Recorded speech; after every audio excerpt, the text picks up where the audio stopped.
Have you ever felt it? That subtle shift in the air. You're with a friend, a coworker, a family member. You mention a hilarious video you saw, a new life hack you learned, or a song that's been stuck in your head. You say the magic words, "I saw it on TikTok," and then it happens. The slight pause, the polite but empty smile, the quiet, "Oh, right, I don't have TikTok." It's not aggressive. It's not confrontational, but it's there. A silent, invisible wall that just went up between you. Feels like judgment. And the uncomfortable truth is, it probably is. But what if I told you that judgment has almost nothing to do with you, and everything to do with a fascinating cocktail of deep-seated psychological biases that have been running human behavior for thousands of years? Today, we're pulling back the curtain on the psychology of the digital divide. This isn't about who's right or wrong. This is about why people who don't use TikTok are almost neurologically wired to silently judge your life. To understand the judgment, we first need to understand one of the most powerful forces in human psychology: social identity theory. Developed by psychologists Henri Tajfel and John Turner, the theory states that we have a natural tendency to divide the world into us and them. The group we belong to is our in-group. Everyone else is the out-group. Your in-group could be your family, your favorite sports team, your profession, or in this case, the digital platforms you choose to use. When you're a TikTok user, you're part of a global in-group that shares a common language of trends, sounds, and cultural moments. You get the joke. You understand the reference. But to someone who has consciously opted out, you're not just using a different app. You're part of a different tribe. And our brains are hardwired to do two things: favor our own tribe and be suspicious of the other one. This is called in-group bias. We subconsciously elevate the status and choices of our own group. The non-user doesn't just think, "I don't use TikTok." Their brain thinks, "We, the people who don't use TikTok, are making a more thoughtful, more intelligent, or more productive choice." By extension, they see the outgroup, TikTok users, through a lens of negative stereotypes.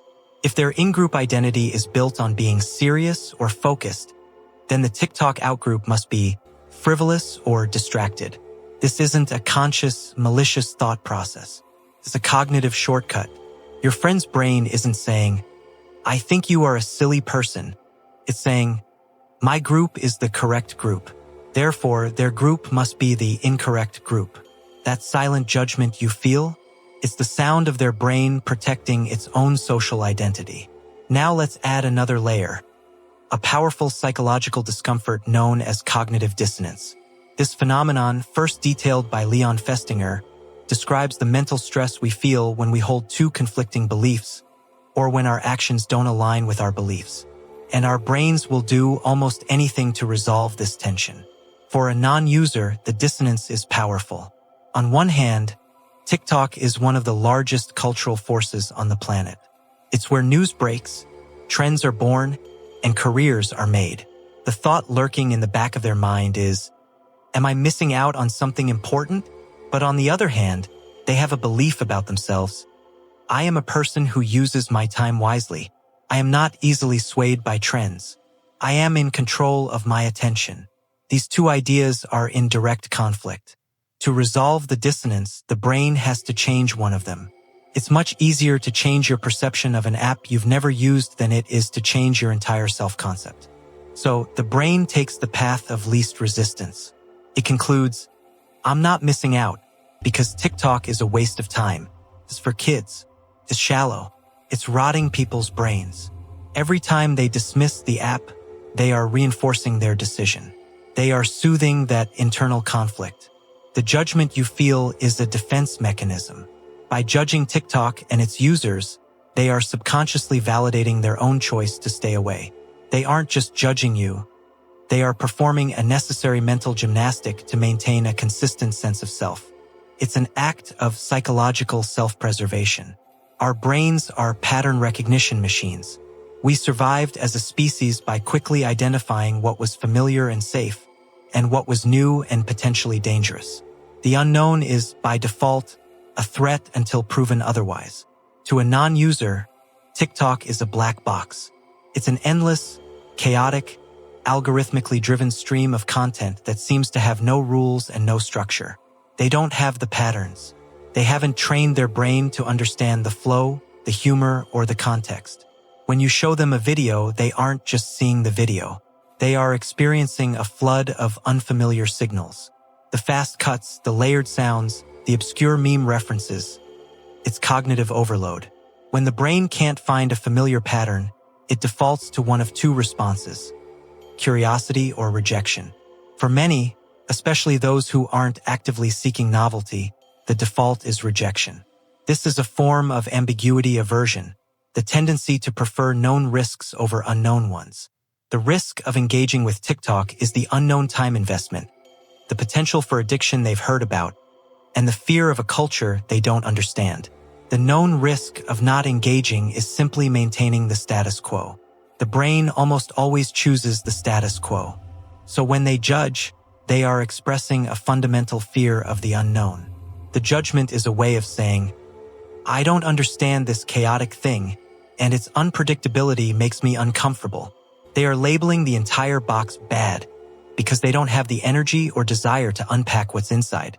Finally, we have to talk about one of the most deeply ingrained cultural scripts in modern society: the idea that our time must always be productive. Many of us were raised on a secular version of the Protestant work ethic, the belief that hard work is a moral good, and that idle time is wasted time. We are taught to optimize, to build, to achieve. Our value is often tied to our output. From this perspective, TikTok can look like the ultimate enemy. It appears to be an engine of non-productivity. An hour spent scrolling can feel, to an outsider, like an hour of your one precious life poured down the drain. This isn't just about efficiency. It's a moral judgment. The non-user may see your engagement with TikTok not as a form of leisure, rest, or community, but as a failure to be a serious person. They might think, with all the problems in the world, with all the books to be read and skills to be learned, you're spending your time on that? This is the most personal feeling judgment because it's not about group dynamics or cognitive biases. It's about fundamental values. Their silence is filled with a question about your priorities. They are mapping their own life philosophy onto you and finding a mismatch. So, that silent judgment you feel when you mention TikTok is not one thing. It's a complex psychological tapestry woven from four powerful threads: the primal need to favor our in-group, the brain's desperate attempt to resolve cognitive dissonance, the deep-seated fear of the chaotic and unknown, and a value system that equates rest with waste. It's not really about you. It's about them. Their biases, their fears, and their way of making sense of a world that is changing at a dizzying pace. Understanding this doesn't make the feeling go away, but it can reframe it. It can turn a moment of personal offense into a moment of fascinating insight. You're not just seeing a friend's disapproval. You're seeing a live demonstration of the ancient, powerful, and often irrational software running inside the human mind. And perhaps on both sides of the digital divide, a little bit of that understanding can go a long way. What have you experienced with this? Is the judgment real or are we imagining it? Share your story in the comments below. And if you're fascinated by the hidden psychology that drives our daily lives, be sure to subscribe and hit that notification bell. We're just getting started.